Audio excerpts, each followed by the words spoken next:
c'est un peu difficile pour moi de prendre la parole. Vous allez excuser mon émotion. J'aurais voulu vous raconter une belle histoire pour vous aider à comprendre qui était Tata Annie. Mais la voix me manque un peu. Tata Annie. Tu dis? Heureusement, c'est pas en anglais. Tata Annie, elle est née le 11 février 1975 à Yaoundé. Elle est née dans une famille, 6 enfants. Elle était la 5e, l'avant-dernière. Maman, elle est née. Tata Annie vient vivre avec nous à l'âge de 12 ans. Parce que quand maman est allée en mariage, elle a souhaité rejoindre maman parce qu'elles étaient assez close.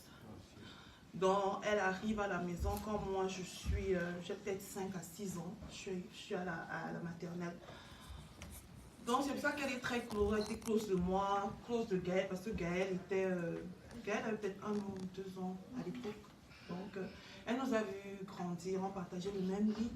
C'était une autre grande sœur. Elle est restée avec nous jusqu'à l'âge de 18 ans, où elle a décidé qu'elle voulait move out. En fait, elle voulait move out parce que notre papa était très strict. Et pour lui, l'éducation, c'était tout. Et pour Tata Annie, elle ne croyait pas en tout cas à l'éducation des livres. Donc, elle disait non, moi je vais aller me chercher. Le papa, il n'était pas trop pour. Donc, ils avaient l'habitude de clash un peu. Donc, elle a préféré move out. Et elle a vécu, elle était très indépendante, elle se débrouillait, elle faisait ses affaires, tout allait pour le mieux pour elle. Dans les années 2000, je dirais, elle a rencontré celui qui va devenir son époux. Il était, c'était pas un Camerounais, il était Lyonnais, je crois. Elle s'est mariée, ils sont restés ensemble pendant 8 ans. Mais malheureusement, ça s'est terminé par un divorce.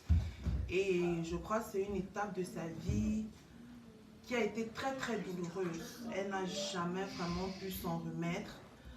Cette séparation-là l'a beaucoup affectée. Et après ça, bon, elle est retournée vivre avec la grand-mère. Elle était entre la maison de la grand-mère. Elle est restée là-bas. Et quand notre papa est décédé, elle était entre la maison de la grand-mère et chez maman, quand maman n'était pas ici. Tata Annie laisse un grand vide à cause de la personne qu'elle était, je crois. Parce que elle était une très petite personne, de physique, la plus petite de corps de la famille. Mais sa présence ne pouvait jamais être ignorée. Elle était, she was a force. Elle est very headstrong. Tu ne pouvais rien lui dire, tu ne pouvais rien lui imposer.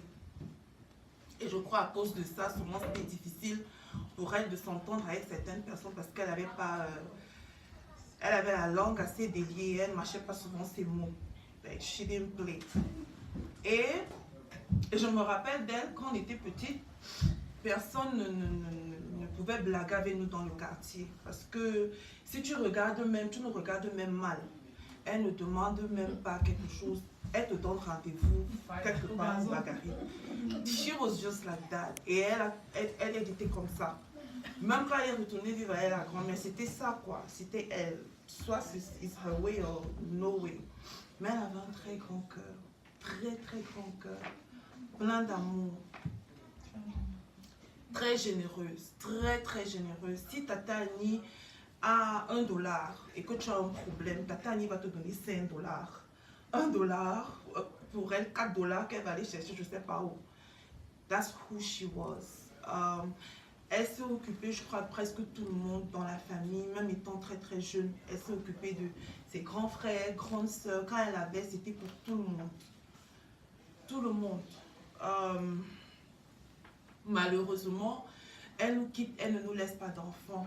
Et je crois que c'est ça aussi qui nous fait vraiment beaucoup de peine parce que, you know, quand elle va aller sous la terre, on n'aura plus que nos souvenirs.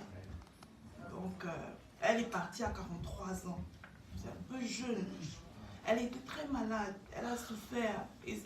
She had a rough life, even though elle a vécu, parce que c'était une personne qui aimait la vie. Bon, quand je dis la vie, elle aimait la vie, elle aimait les bonnes choses. Mais elle a eu une vie pas trop facile parce qu'elle a été malade et à un moment, ça ne lui permettait pas de vivre comme elle voulait. Mais elle s'est battue comme elle a pu. Mais la maladie a eu raison d'elle. Aujourd'hui, j'ai très mal parce que j'ai beaucoup de regrets. Parce que bon, moi étant ici, elle étant là-bas, les relations n'étaient plus trop les mêmes. Ici, souvent, on est busy. On n'appelle pas souvent quand on doit appeler. Souvent, même quand on t'appelle, tu ne rappelles pas et tout ça. La dernière fois que je l'ai vue au Cameroun, on a causé, elle a demandé à me parler sérieusement et elle parlait de beaucoup de choses. Elle me parlait des funérailles de notre papa. Elle disait qu'il faut que ça se passe, on doit organiser ensemble. Elle me parlait du mariage, de notre mariage, qu'elle n'était pas contente qu'on ait organisé ça sans qu'elle soit là. Elle souhaitait qu'on fasse quelque chose au Cameroun. Elle me disait de transmettre le message à mes soeurs.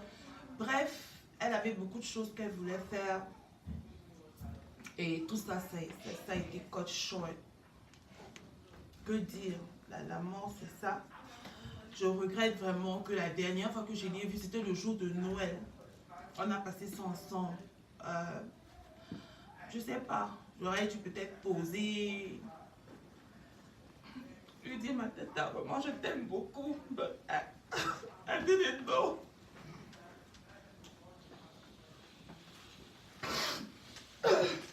Pardon, je n'aurais jamais imaginé que c'est la dernière fois que je la voyais. Never. Je ne peux que prier pour son repos. Priez pour que nous tous nous ayons le courage. Priez pour maman parce que c'est très difficile pour elle. Et priez pour avoir la force d'accepter. C'est tout.